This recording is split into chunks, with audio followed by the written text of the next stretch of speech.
Okay.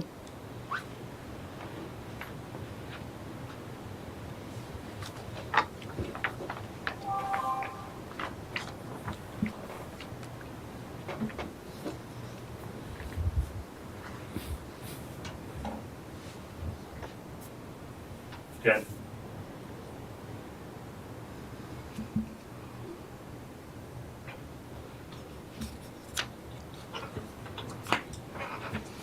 Good evening, ladies and gentlemen, and welcome to the 2020 Otter Tail County Community Debates, brought to you by the Fergus Falls Daily Journal, Layton Broadcasting Company, and Peg Access Television of Fergus Falls. On behalf of our sponsors, a reminder, you can subscribe to the Daily Journal digital and print editions by visiting their website at fergusfallsjournal.com or by stopping into their new office within the historic Carnegie Building at 125 North Union. You can also check out their app available online at fergusfallsjournal.com/news app or available through the Google and Apple app stores. Additionally, this and upcoming events will be featured on Layton Broadcasting's AM 1250 KBRF, but make sure to check out their sister stations, Real Rock Z103.3 FM, 96.5 FM KJ Country, and Channel 977 FM. And be sure to catch this and more televised coverage of local news on local channels 8 and 18 from Peg Access. We thank these organizations for their partnership in making this evening a reality. I'd also like to thank the City of Fergus Falls and city staff for affording us this venue for tonight's debate. A reminder that tonight will be the first of 3 debates, with 2 events to follow on Thursday, October 1st and Thursday, October 8th. Like tonight, those debates will begin at 7 p.m., and you can catch the live broadcast on AM 1250 KBRF, Peg Access Television channels 8 and 18, or via the Daily Journal's live broadcast from their Facebook page. And of course, look for ongoing coverage of these events in the days to follow. Lastly, I want to thank everyone at home for making this event part of your evening. These debates were created 2 years ago with the goal of bringing greater awareness to the campaigns of candidates for local and state office. We wish you all could attend in person, but we hope you will find this live broadcast valuable and informative as you make your own decisions in the 2020 elections. Now on to the debate. Tonight's event will feature debate for 2 significant state offices. First, incumbent candidate Bill Ingebrigtsen and challenger Michelle Anderson will debate for the office of Minnesota District 8 Senator, a region which includes the cities of Perham, Fergus Falls, and Alexandria, to name a few. Then, in approximately 30 minutes, candidates Jordan Rasmussen and Brittany Johnson will debate for the office of Minnesota District 8A Representative, a region which includes Perham, Pelican Rapids, and Fergus Falls, held for the last 24 years by Representative Bud Nornis. In a moment, our first candidates will introduce themselves and their campaigns. But first, a quick review of the rules for tonight. My name is R.C. Drews, and I will serve as moderator for tonight's proceedings. As we begin, candidates will be given 3 minutes for opening statements before we move to the debate questions. The questions for tonight's debate have been written by myself and have not been shared with anyone to include any candidate, campaign, or media partner. As such, these questions are my own and do not necessarily represent the views or opinions of our media sponsors or their affiliates. Candidates, during the questioning phase, responses will be limited to 2 minutes per speaker unless otherwise specified. At the 1-minute mark, our official in the front row will hold up a yellow card. When the stopwatch reaches 10 seconds left, he will hold up a red card. Should a candidate exceed the maximum time limit, it will be my responsibility to interrupt out of fairness. While the opposing candidate is speaking, you have the opportunity to move for a rebuttal. In that case, we will allow 30 seconds for rebuttal and afford one final response from the original speaker if they choose before moving on to the next question. Finally, questioning will be from left to right, and we will rotate speakers after each question out of fairness. With that said, Ms. Anderson, you have the floor and 3 minutes for your opening statements. Great. Thank you, RC, and good evening, everybody that's tuning in tonight. Thank you to the Daily Journal and KBRF and Peg Access, and to my opponent, Senator Ingebrigtsen. My name is Michelle Anderson. I live here in Fergus Falls with my husband, Spencer, and our son, Ashton, who's 1.5 years old, and who is my inspiration for running for office this year. I'm originally from Dundas, Minnesota, which is a tiny town in southeast Minnesota. And although my family's history in Otter Tail County goes back to the 1800s, I'm a proud homecomer to this region. I love its land and people. They're near and dear to my heart. To the Minnesota Senate, I would bring more than 15 years of nationally recognized rural advocacy and community development leadership. I'm currently the Rural Program Director at Springboard for the Arts, where I oversee our statewide efforts in small business development for artists and creative community development. I'm also very active in the community. I'm the chair of the Otter Tail County Historical Society, and I'm a member of the county's Long Range Strategic Planning Committee. It's through all of this work and the variety of people that I've met that I became motivated to run for office and to bring my big picture thinking, my collaboration skills, and get things done mindset to the Capitol. As I've campaigned over the last 6 months during the pandemic, I've heard many perspectives, but a few things are clear. The status quo isn't working. Too many people are working day in and day out, only to continue falling behind because of healthcare costs, low wages, inaccessible housing, and childcare shortages. Minnesotans are also concerned about basic issues like public health being politicized, when they just want to see their representatives get things done. I'm not running because I have all the answers to these issues. I'm running because I know it will take all of us to participate, listen, and ask the right questions as we work together to meet this moment and make sure Minnesota comes out stronger than it was before. Thank you. Thank you, Ms. Anderson. Mr. Ingebrigtsen. Thank you very much, and thank you to the RC as well as the sponsors of this event tonight, and of course the community of Fergus Falls that's listening in, and as well as Facebook. My name is Bill Ingebrigtsen. I'm the state senator for Senate District 8, which encompasses parts of Douglas and most all of Otter Tail County. I've been in the Senate now for 13 years. And previous to that, I was the 34-year law enforcement and elected sheriff, and I ran 4 times for Douglas County as their sheriff, and retired at the same time. I was, as they said, jumped from the kettle into the fire, right into the Senate. I was very fortunate. Been very fortunate to support and represent the folks of District 8. Right now, I am we're in the leadership role. I'm the chairman of the Environmental Finance, Senate Finance Committee. I also co-chair the Senate, total Senate Finance Committee. I sit on the Judiciary Committee, as well as the Capital Investment Committee. I ran for office 13 years ago because I felt the need for an obvious change at that time, running against a very seasoned senator that had represented our area at that time, and I was encouraged to run, and I too also ran and continue to run because of my children and my grandchildren, and now 2 actually great-grandchildren. Marilyn and I hail from northwestern Minnesota. We were high school sweethearts. We've been married now for just shy of 50 years, coming up in February. Raised 2 children and 6 grandchildren, and now 2 great-grandchildren. And I'm very concerned about where this state is going, and furthermore, where the country is going, especially most recently.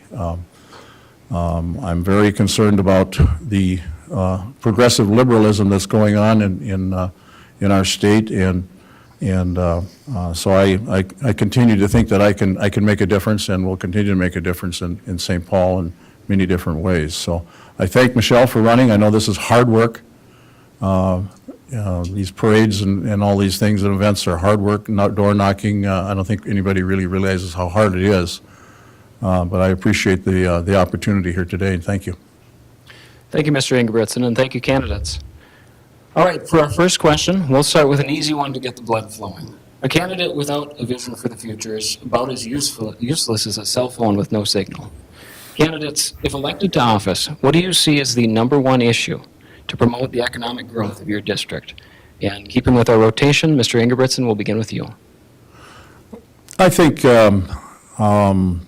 certainly the diversity of our community is growing, and I'm quite excited about that. I think immigrants coming to our area is something that is certainly helping out our economy, because there's a need for workers and a need for labor, and so I'm quite excited about that, so long as they come here legal, and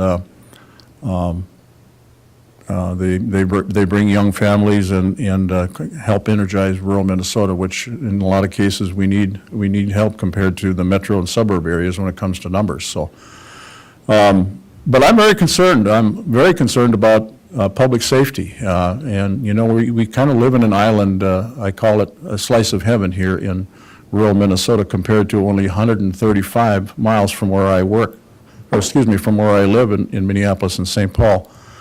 And I know the community has supported law enforcement. They supported it when I was working in that field, and we're going to continue to do that here. And I don't think there's any disputing even in this room about that. But I'm very concerned about where this is going, and I think it's going to have make a big difference on our economic situation if we don't make sure that we stay on track when it comes to public safety for our communities. Thank you. Ms. Anderson? Yes, well, as far as economic development in our region, I think it's a combination of helping businesses get through this COVID crisis.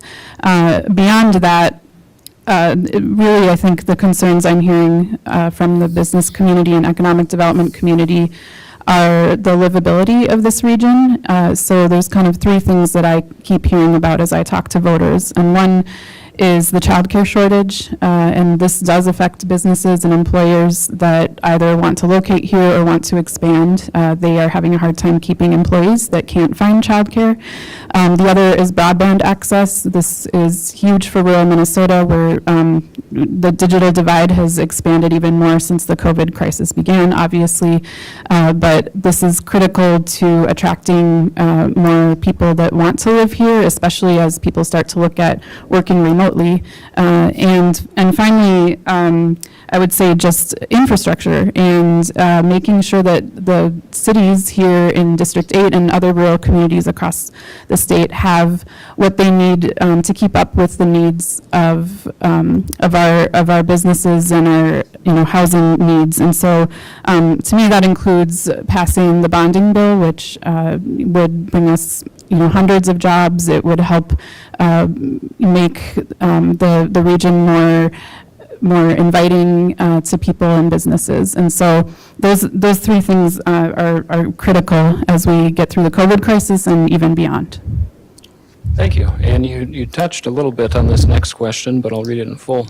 The advent of the internet changed the way that we work, connect, and do business. And while urban portions of District 8 have significant digital infrastructure in place for the needs of their population, one of the beauties of this region is its lakes and its farmlands. Strong broadband access to these areas may be challenging, but there's no doubt the pandemic and work-from-home alternatives have made obtainable internet access for all a high priority. How do we create a level playing field, and what role would you play? And we'll ask, Ms. Anderson, we'll ask you first.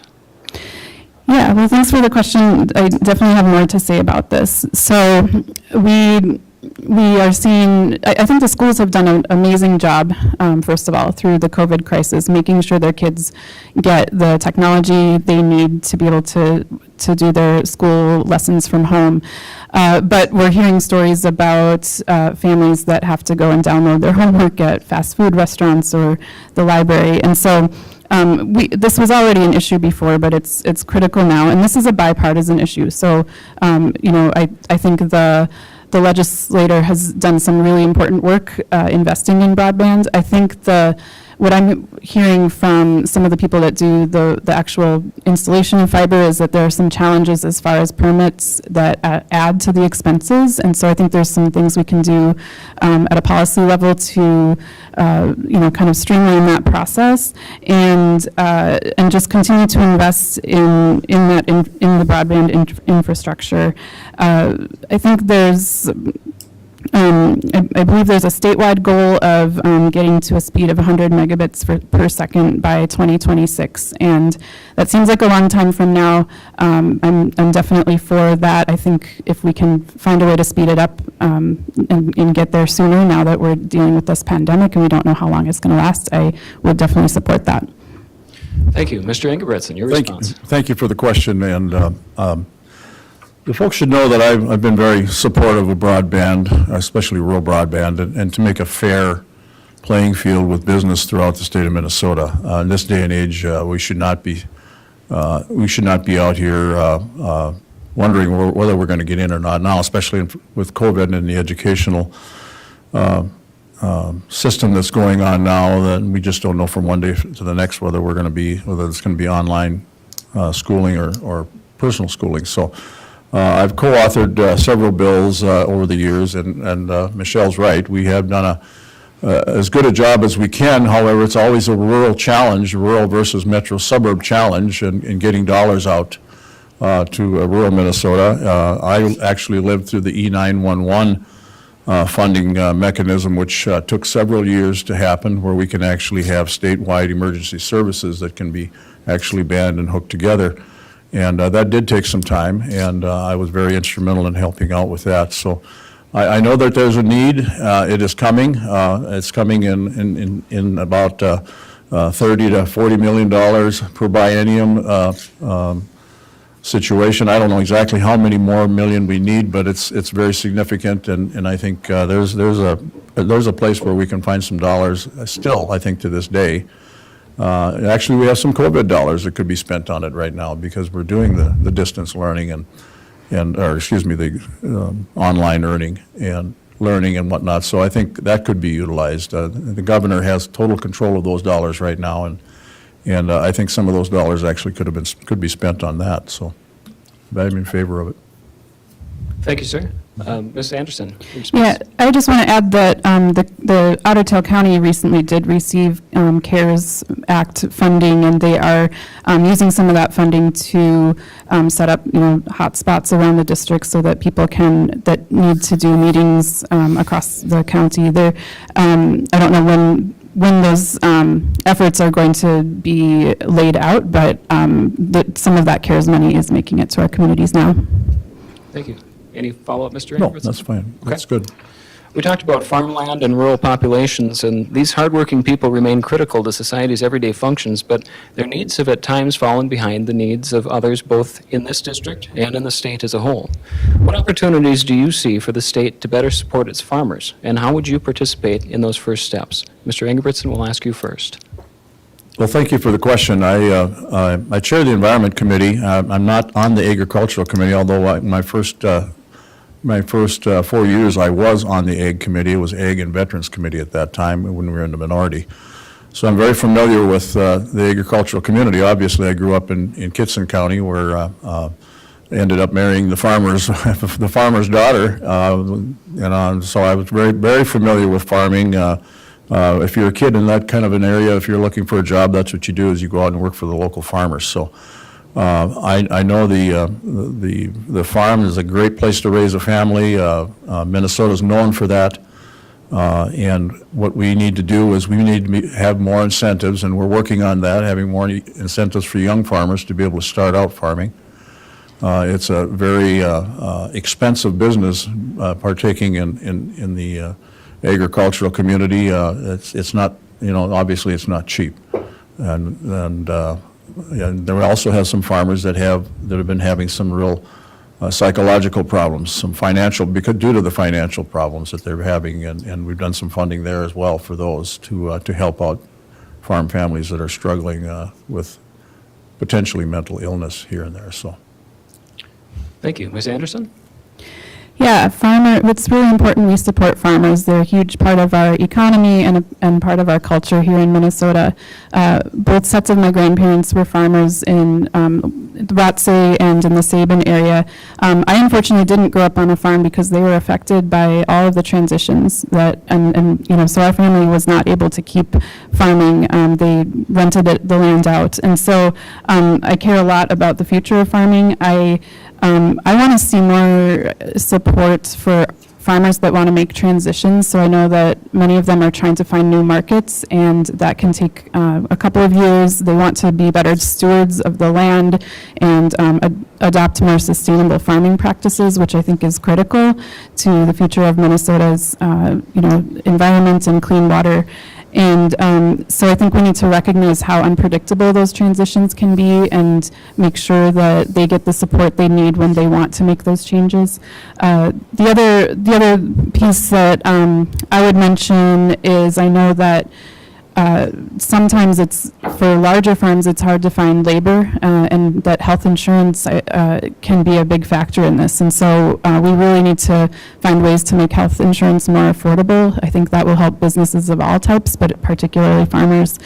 I agree about supporting emerging farmers as well. I know a lot of young people that want to get into the business, and I think there are some good programs out there. I think there's still quite a bit more we could do. And the last thing I'll mention is a little bit about taxes. So I know that one big concern for farmers is the Section 179 conformity, and that makes taxes very complicated, and it would allow them to deduct more from the equipment they buy. So I would support that too.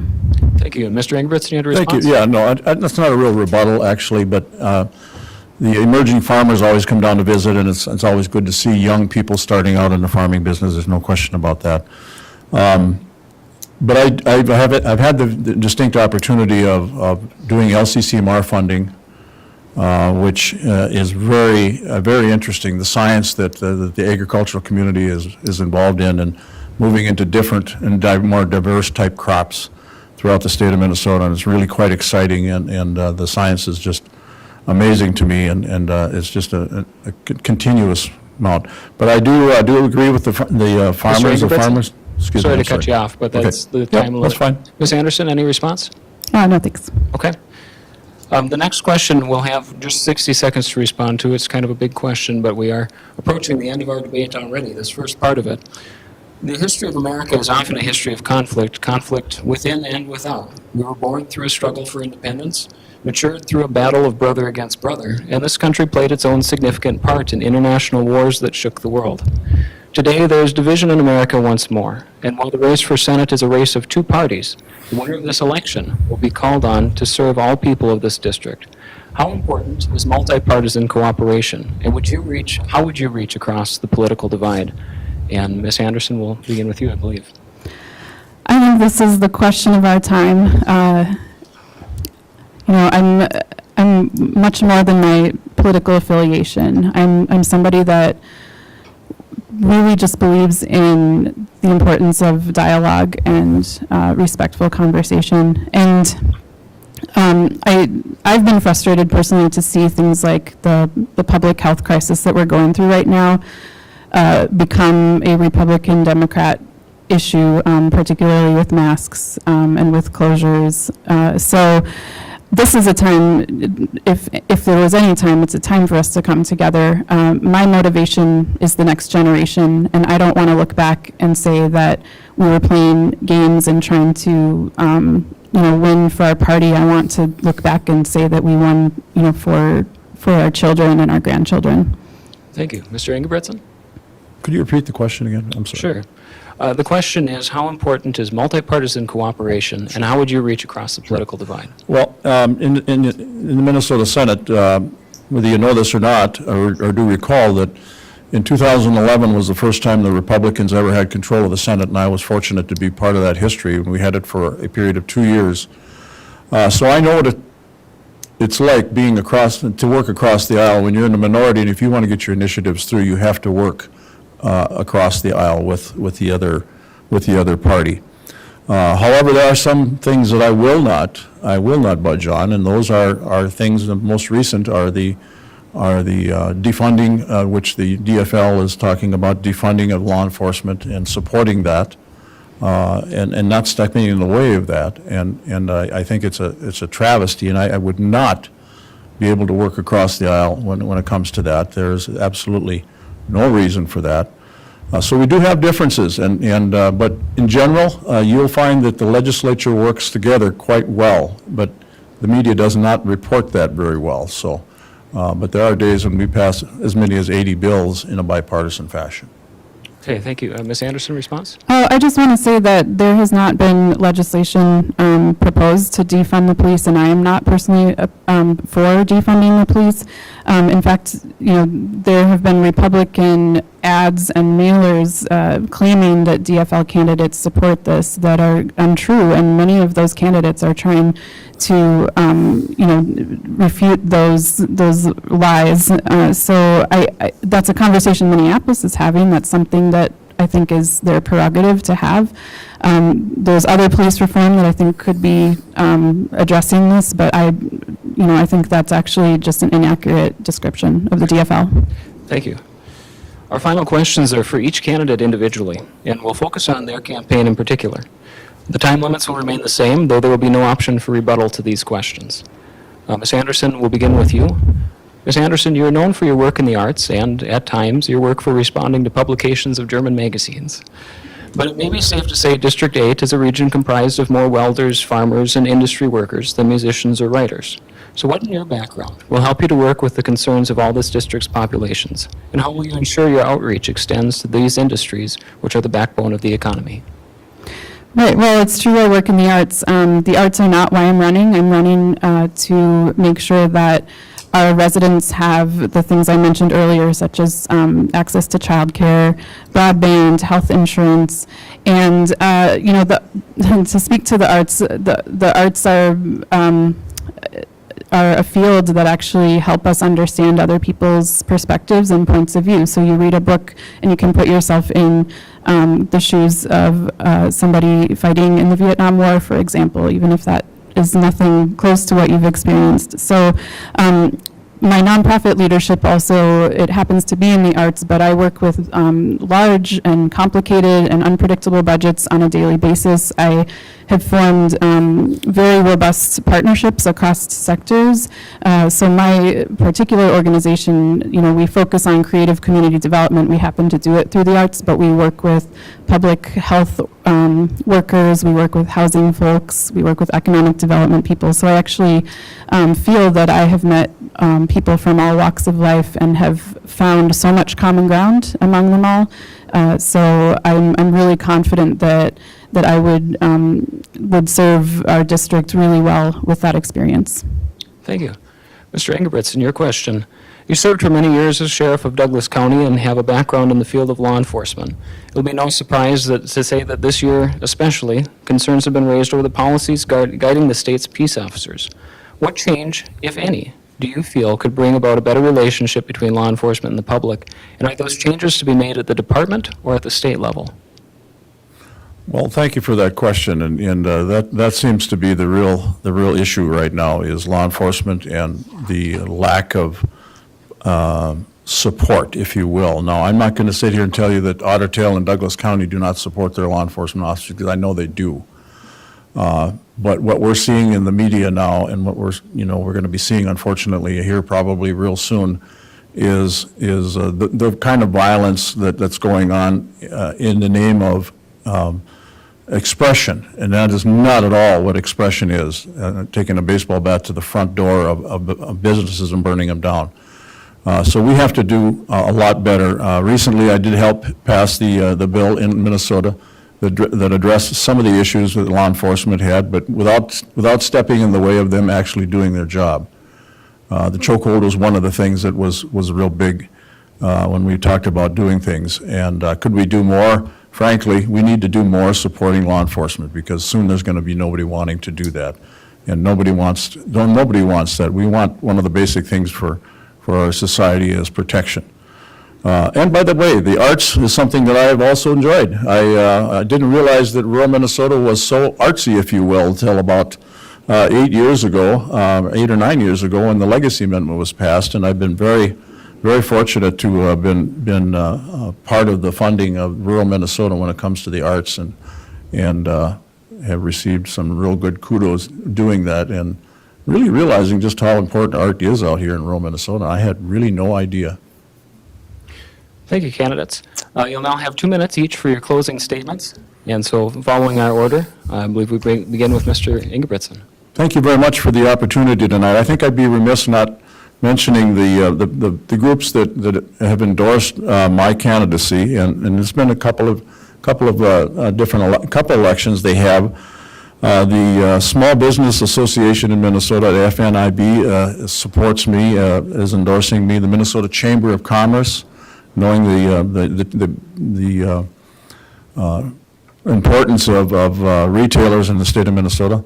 the care providers of Minnesota. I was part of the process along with, at that time, Representative Norris in funding and catching up with the care of our elderly to the tune of $160 million under the Dayton administration. The Minnesota Farm Bureau is another one. Pro-life, MCCL endorsed in the state of Minnesota. Also, the Minnesota Gun Owners Association has endorsed me, and I'm very proud to always get the endorsement from the Minnesota Police and Peace Officers Association. So with that, I think that pretty much tells folks the amount of work that I've done, and I will have to say that working in the Senate has been an honor, but it takes a long time to develop relationships, and that's what it's all about, is developing relationships in the legislature in order to get good legislation for your district and as well as for the state. And I feel very honored to be able to continue to do that, and look forward to having the support to return to St. Paul next year. Thank you. Ms. Anderson, your closing statement. Yes, I just want to say thank you to everybody for tuning in tonight and getting informed as you make your decisions this fall for the election. There are a lot of tough things that our state is dealing with right now, but I'm hopeful that we as a state and as neighbors and colleagues can look back at this time and say we came together, took care of one another, and built something better than what we had before. And I know that's Senator Ingebrigtsen's view as well, even if we might disagree on a few things. And when sometimes, lately politics have been feeling like a game, but I know that the hopes and solutions are in the everyday people of this beautiful state. So, so many of whom I've met during this campaign, so people like Chad, who took over his family farm and who's trying to find new markets and be a good steward to the land. People like Eunice, who has barely seen her 85-year-old husband since he was admitted to a nursing home in early March, and she just wants people to wear masks at the grocery store so she feels safe.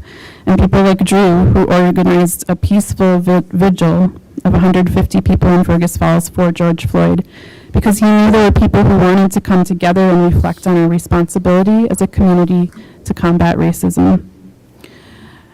I hope we've learned tonight that, like I mentioned, I'm more than my party affiliation. I'm someone who will work to find solidarity across Minnesota's urban and rural divisions. And I'm someone who will meet regularly with my constituents and build partnerships across sectors. I'm someone who will center the voices and solutions of people who are most affected by the disparities our state faces. And finally, I'm someone who will look at ways to make lasting change, because I see my son and I want to look him in the eye in 20 years and tell him I did everything I could during this time to make his future brighter. Thank you so much for listening tonight. If there's anything you want to talk about, feel free to reach out to my campaign, and I hope to earn your vote this fall. Thank you, Ms. Anderson, and thank you to both of our candidates for participating in our debate tonight. That brings us to the conclusion of the debate for District 8 Senator, but there's more to come. We'll take a brief 2-minute intermission as the candidates take the stage, so stay tuned.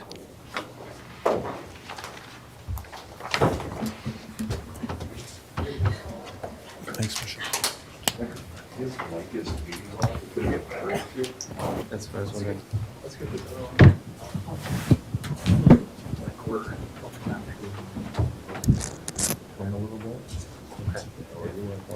Yeah, it wasn't just that, because even when because I was watching him closely and listening in, and it really sounds like it could be a battery issue.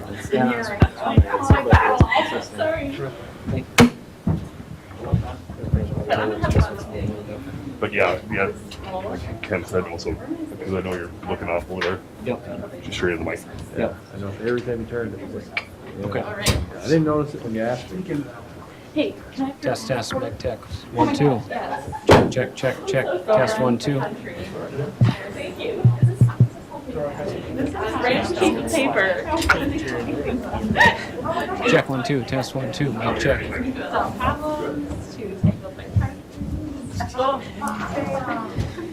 All right, so here's by myself. Here's the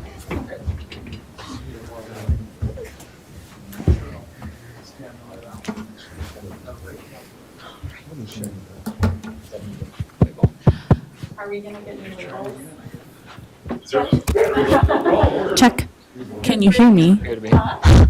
Sorry. It's not me. 15 seconds. How many? 30. Check.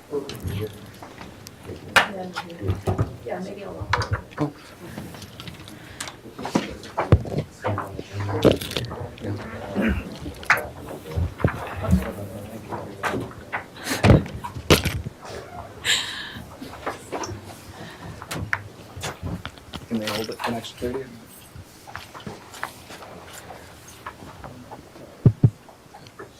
Just make the best.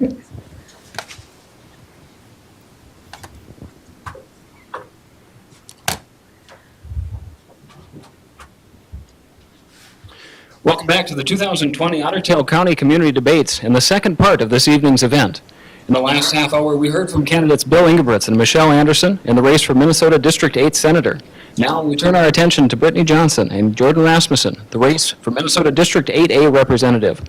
As the rules will remain unchanged from our opening event, we'll jump into the candidates' opening statements. Ms. Johnson, you have the floor and 3 minutes on the clock. Great, thank you so much. Thank you so much to the Daily Journal, to KBRF, and to PEG Access for hosting and carrying this debate. Thanks to my opponent Jordan for being here to talk about good ideas that can help our community. For those of you who don't know, my name is Brittany Johnson, and I am a candidate for the Minnesota House in District 8A. I live in Underwood, Minnesota. I attended the University of Minnesota in the Twin Cities, where I studied plant science and applied economics. And then I moved up to Perham, Minnesota, where I got a job as an irrigation technician at the East Otter Tail Soil and Water Conservation District. So there I worked with our local farmers to protect crop yields and also to protect our groundwater. While I was at the Soil and Water Conservation District, I bought my farm, and now I live there, where I raise about 20 head of sheep, primarily for meat and wool. And most recently, I made the move to manufacturing. So now I work swing shift at a corn mill in Wahpeton, North Dakota, where I make dairy cow feed and the ingredients that go into puppy food. So it's pretty exciting stuff. But I'm here tonight because I believe that the people of Otter Tail County deserve responsive and effective government. And I say that because responsive, effective government has been really important for me in my life.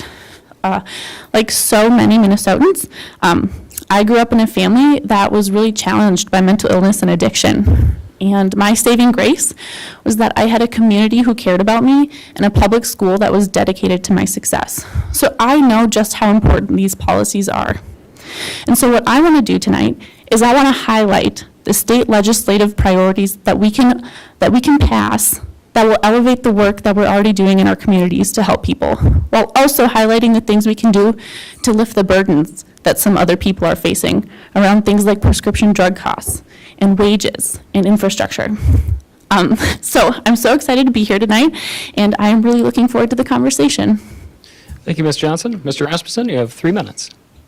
Well, thank you, RC, and also appreciate the media partners that are hosting this event tonight. And thank you, Brittany, for putting your name in the ring and for running. I look forward to the exchange of ideas this evening. I also want to thank my wife, Emma, for being here and all of her support. She's been an awesome partner in this campaign journey, and so appreciate her being here tonight as well. As many of you know, State Representative Bud Nornis is retiring after 24 years of service in the state legislature. I'm honored to be endorsed by Representative Bud Nornis, by Senator Bill Ingebrigtsen, and to be the Republican Party's endorsed candidate this November. As the 6th generation of my family to live here in Otter Tail County, I am immensely grateful to be a part of a community that still believes in the importance of faith, family, hard work, and integrity. Those Otter Tail County values are why I'm running for state representative. We need someone who's going to fight for our Otter Tail County values and priorities at the state capitol. Minnesota families and small businesses have been devastated by the COVID-19 pandemic and the resulting shutdown of our state economy. Our next state representative is going to face difficult questions on how to jumpstart Minnesota's economic recovery and balance our state budget deficit. I will put my experience as a business consultant and financial analyst to work for the voters here in Otter Tail County. We face many issues, but I know that if we look at the budget and are able to find opportunities for savings, that we can avoid the calls for tax increases that too many are making right now. It's going to be an important time to make sure that every dollar is spent wisely, and I promise to the taxpayers that I will do that. Minnesota also deserves to feel safe in their communities. I will oppose radical efforts to defund law enforcement. I will support the brave men and women in law enforcement here in Otter Tail County who do their jobs honorably and put their lives on the line every day. As someone with a grandmother in the district, I also know that our aging loved ones have faced many challenges over the past year.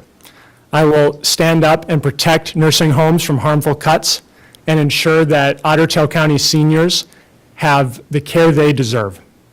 On these and other issues, education, transportation, agriculture, I'm ready to lead. I'm Jordan Rasmussen, and I'm asking for your vote for state representative. With your support, I'll take my experience and deep roots in this community and make sure that the next 150 years are as great as the last 150 years have been in terms of opportunity. Thank you. Thank you, Mr. Rasmussen. In our last debate, we opened with what I described as an easy question to warm up. But you candidates have had the advantage of watching the first debate go by, so we'll start with something a little more challenging this time. At the heart of every city or home is the foundation on which it is built. The most public-facing components of government infrastructure are our roads, highways, and bridges, and you don't have to listen long to hear concerns about their condition. In an effort to combat losses from the coronavirus pandemic, portions of the state's budget have been committed to projects outside of infrastructure and local government aid. If we are to balance the budget, where do you believe that cuts can be made to ensure roadways and basic services remain dependable and in good repair without creating a deficit? And to keep our order, we'll begin with you, Mr. Rasmussen. Thank you for that question. And transportation is so important because it's how kids get to school, it's how we get to our jobs, and it's how we transport the goods that are produced in this community throughout Minnesota and, frankly, throughout the world. I think for me, the answer is prioritizing on roads and bridges. Unfortunately, we've seen Twin Cities politicians spend billions of dollars on light rail systems that actually have declining ridership. And I think we need to prioritize those dollars on the roads and bridges that most people move on every day. I am opposed to an increase in the gas tax. I know the Democrats down at the state capitol have been pushing and calling for that. That would have an undue impact on folks here in rural Minnesota who have to travel more, and it would increase the cost of doing business and living here in greater Minnesota. So I will work to prioritize our dollars on roads and bridges and not on failing light rail projects. Thank you. Ms. Johnson? Thank you for the question. So I commute 1 hour to my job every day. I commute an hour to Wahpeton, and I commute an hour home. I live this. I live our roads and bridges. I was affected when we had construction on County Highway 1, right? I was affected when we have construction on 210. This is really important to me. I drive to work in blizzards in the winter because my plant has to run. I have to be at work. This isn't hypothetical for me. I can't work out of my home, right? So it is important to me that we fund these projects. And unlike my opponent, I don't want to pit rural Minnesotans against urban Minnesotans, right? I don't think that they've proposed their own state taxes to pay for additional funding down there. That's for them to decide. I actually do support indexing the gas tax to inflation. It's what we've done with the minimum wage. Then we don't have to fight about it every year. I'm okay paying it, and I probably spend a lot more money on gas than you do, Jordan. So I do support that. And it might be unpopular, but I do support using the money, the sales tax that we get from all of our vehicle sales to go towards transportation. I think that's really important. I'm all about budgeting. I think that you have to use the money that you get. I use my sheep, I use my lamb money to pay for hay, right? It is reasonable to use our sales tax from vehicle sales to pay for our roads and bridges.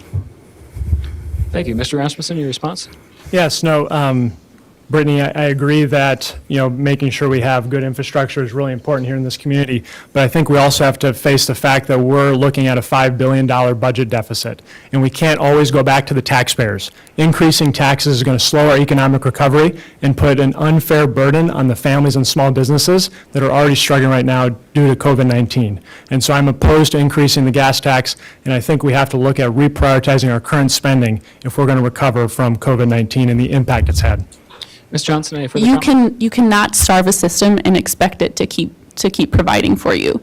It's hard, it's not fun, but like in your own life, you invest in things that are important to you, and that's the same thing that the state legislature has to do. Thank you. For the second question, we've talked about this year's impact on infrastructure, and yet our schools today face a challenge rarely equaled, especially at this scale, in at least the last 80 years. If elected, what steps would you take or recommend to better support our teachers and education staff? What actions would you take or recommend to ensure our students maintain the same high level of education without unnecessary risk? Ms. Johnson, we'll begin with you. Yeah, thank you for the question. So I am endorsed by Education Minnesota, so I do have the trust of many of our educators to serve the people of our district well. I think our top priority needs to be returning teachers to safe classrooms, and I think that we need to return funding to 2003 levels. Per pupil spending has been down, right? And I don't understand how you can ask people to do more with less. It's not fair. Our teachers are exhausted. We have teachers that are acting as lunch ladies, who are teaching, who are acting as nurses. We are asking a lot of them, right? And we need to be fair to them. We need to make sure that they don't have to buy their own supplies in their classroom. And we need to make sure that they feel safe going to school. And we need to make sure that our kids have what they need to learn. Hungry kids can't learn. Kids that are homeless can't learn, And schools are the most important way to help children escape poverty. They really are, and that is personal to me. And so we can't leave them behind. We have to make sure that we're funding our public education system. Thank you. Mr. Rasmussen, your thoughts? I think we all believe that every child here in Minnesota deserves a great education regardless of the zip code that they live in. And for me, it comes back to making sure that our schools here in greater Minnesota are getting their fair share of funding. Currently, there's an unfair disparity in terms of more dollars going to Minneapolis and St. Paul schools than rural schools here in Otter Tail County. And I think that's something I look forward to working on. In addition, we need to reduce the ever-increasing regulations that we're putting on our local school districts. We're asking them to do more and more each year without looking at the new world we're in and what new rules and regulations ought to be applied. I do think it's important to have the support of teachers, and I'm honored to have a lot of teachers who are supporting me in this race. The funding increases that Brittany is talking about amount to about $6 billion. And I think it's important for everyone to understand that we have a $5 billion deficit. And so if we were to look at that deficit and the increase in spending, it's just, there's no way for Minnesota to pay for it, even if we were to increase taxes. Our budget is only about $50 billion when you look at the general fund. And so I want everyone to understand that when Brittany's talking about the $6 billion increase, that she's expecting that to come from the taxpayers here in Otter Tail County. And I want to make sure to work with local school districts to ensure they have the resources they need and have the flexibility to do their job and educate the next generation of Minnesotans. Thank you. Ms. Johnson? Jordan, you and I had the benefit of being funded at that level. We went through public schools when we were funding them at that level. You can't leave this generation of kids behind. Any further comment, Mr. Rasmussen? I support, greater Minnesota education and making sure our teachers and schools have the resources they need, and I look forward to working with them and partnering with them in the state legislature. I was honored to have the opportunity to be on a committee that was looking at the 5-year plan here for the Fergus Falls School District, and so I'm well aware of the needs of the students here and how we need to create an educational experience for the future for them. Thank you both.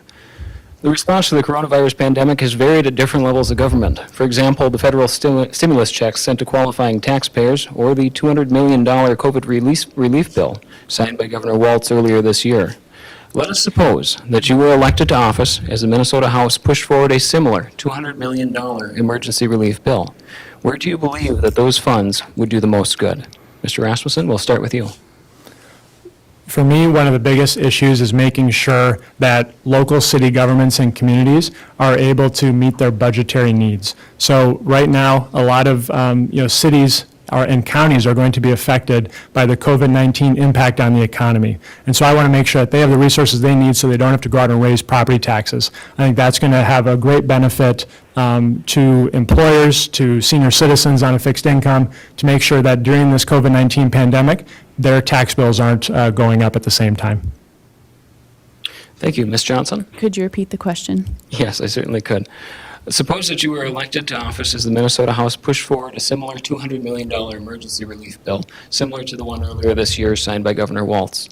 Where do you believe those funds would do the most good? Sure. When the COVID-19 pandemic first hit, I was actually the one to call Representative Bud Nornes and tell him that the Fergus Falls food shelf had closed. That is not an example of effective and responsive government. So I think it's really important that we keep those lifelines for our community open. I also think that there's a really good point to be made for supporting businesses as they navigate this pandemic, right? They are a significant portion of our tax base. They're going to be really important in getting out of this problem and making sure that that deficit isn't as extreme as projected right now. And so I think that anything we can do to help them is really important. And lastly, we have a lot of schools that are being asked to shoulder a lot of additional expenses in teaching our children, in feeding our children, and in transporting our children.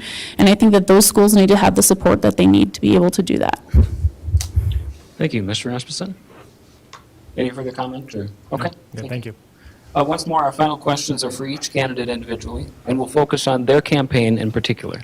Time limits will remain the same, but a reminder that there will be no option for rebuttal to these questions. Ms. Johnson, we'll start with you.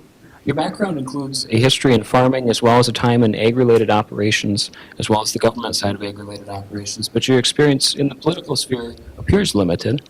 How do you intend to overcome the learning curve that would be presented by a career in politics? Or if you have experience to that extent. Well, so I would think that I do have a little bit of experience with it. I was a part of the CFAN's policy engagement program when I was at the University of Minnesota, so part of that was interviewing all of our legislators, meeting with them on important issues. Right after I moved up here, I actually organized two community forums with our U.S. Congressman Colin Peterson. And so we talked about the issues. And quite frankly, I actually think we need more farmers in the state legislature. I think we need more working people in the state legislature. Right? We need people who understand what it is like to feel desperate and what it is like to not have options available to them. Because that is the only way our government is going to be accountable to our communities. If we have people who don't understand that, then we're lost. Right? So we need people who have real world experience, whose top priority is serving their constituents, the people that live in their communities. And I can guarantee you that that's my top priority.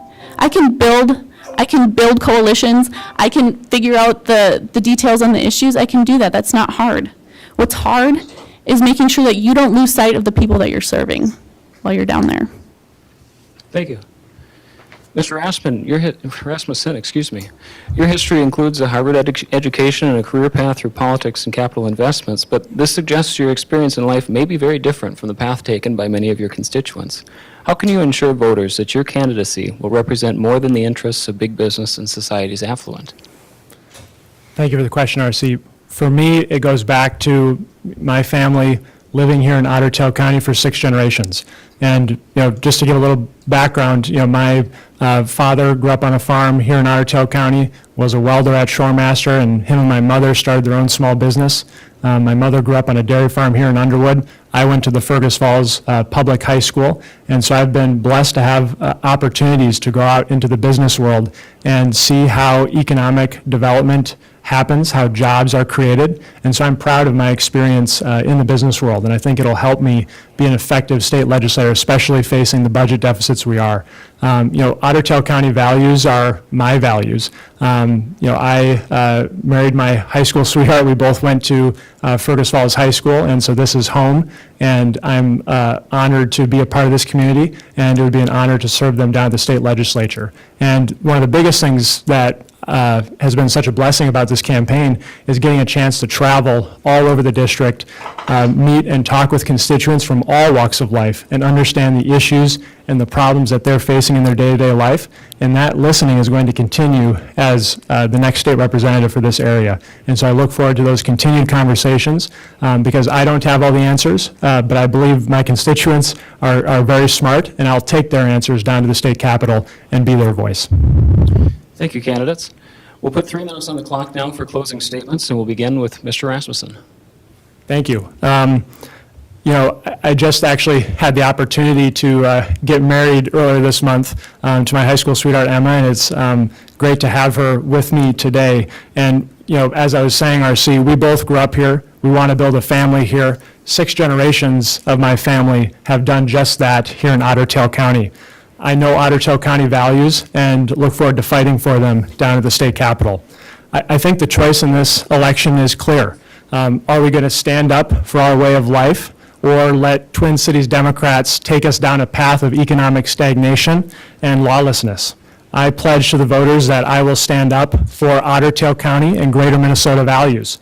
Unfortunately, the Twin Cities Democrats have shown us that they are willing to raise your taxes, villainize law enforcement, and are going to leave us and our neighbors behind. Minnesota families and small businesses have been devastated by COVID-19 and the shutdown of our state economy. Our next state representative is going to face some really difficult questions on how to jumpstart our economy and solve our budget crisis. I'm honored to be endorsed by the Minnesota Chamber of Commerce as well as the Minnesota Farm Bureau. Farmers and businesses here in Minnesota trust my experience and my policies to make sure that we get our economy back on track and have a bright future for all Minnesotans. Minnesotans also deserve to feel safe in their communities. I'm proud to be endorsed by Minnesota's Police Association. I'm backing law enforcement, and that's why they are backing me. I know our aging loved ones have faced many challenges over the past year. That's why I'm honored to be endorsed by Minnesota's association that represents nursing homes and assisted living communities here in Otter Tail County and across the state. They know that I'll stand up for our senior citizens. On these and other issues that we've had the chance to talk about tonight, education, transportation, agriculture, I'm ready to lead. I'm Jordan Rasmussen, and I'm asking for your vote for state representative here on November 3rd. And with your support, I know that we can work together to ensure that opportunities are here for the next generation, and that Otter Tail County and Minnesota will continue to be the land of opportunity that attracted my ancestors 150 years ago. Thank you. Thank you, Mr. Rasmussen. Ms. Johnson, your final remarks. Yeah, so thanks again to everyone for being here and for watching at home and for listening on the radio. Thank you to our hosts, the Daily Journal, KBRF, and PEG Access, and thank you to Jordan for being here to talk about the really serious issues that are facing our community. So this is my second time running for this seat. I ran in 2018, and it has been so wonderful to get to know all of the amazing people in our community. And like I said before, I know that if we prioritize state policies that help elevate the work that we're already doing here, there's like nothing we can't do. We have some really serious issues facing our state. We do have the budget shortfall from COVID-19. We do have the same systemic healthcare problems that we've been facing for years that still have not been addressed. We have the same stagnating wages, and we have the same infrastructure and bonding bills that aren't being passed. And what we need to do is get on all those things. Those things matter to me deeply, and they affect me personally, like they affect so many people in this community. I am part of the Democratic Farmer Labor Party. I'm a Democrat, I'm a farmer, and I'm labor, and I'm here to make sure that my party cares for the people in rural Minnesota. I really am. I know that there have been mistakes that have been made, but I am here to work for the people I work for the people who do care very desperately about the minimum wage being tied to inflation, who do care very desperately about having enough funding for our school-age children. I am here to work for the people who live here. I would be so honored to earn your vote. And our campaign motto is working for people from places that we love, and we mean every single word of it. Thank you, Ms. Johnson, and thank you to both of our candidates, and in fact, all of our candidates for participating tonight. Ladies and gentlemen, that brings us to the conclusion of this evening's debate. Reminder that tonight is the first of 3 events, with the next debate on Thursday, October 1st at 7 p.m. That evening will feature debates for Fergus Falls Ward 2 and Ward 3 City Council members, as well as the candidates for Fergus Falls Mayor. On Thursday, October 8th, also at 7 p.m., we'll host candidates for Otter Tail County Commissioner in Districts 1, 3, and 5. We hope you'll join us then, and we thank you for being with us tonight. A quick thank you once more to our sponsors, the Fergus Falls Daily Journal, Layton Broadcasting Company, and Peg Access Television. On behalf of our sponsors, a reminder that you can subscribe to the Daily Journal digital and print editions by visiting their website at fergusfallsjournal.com or by stopping into their new office within the historic Carnegie Building at 125 North Union. You can catch this and our upcoming events on Layton Broadcasting's AM 1250 KBRF, but make sure to check out their sister stations, Real Rock Z103.3 FM, 96.5 FM KJ Country, and Channel 97.7 FM. And be sure to catch this and more televised coverage of local news on local channels 8 and 18 from Peg Access Television. Election Day is Tuesday, November 3rd, and we hope to see you all at the polls. Until next week, thank you and good night.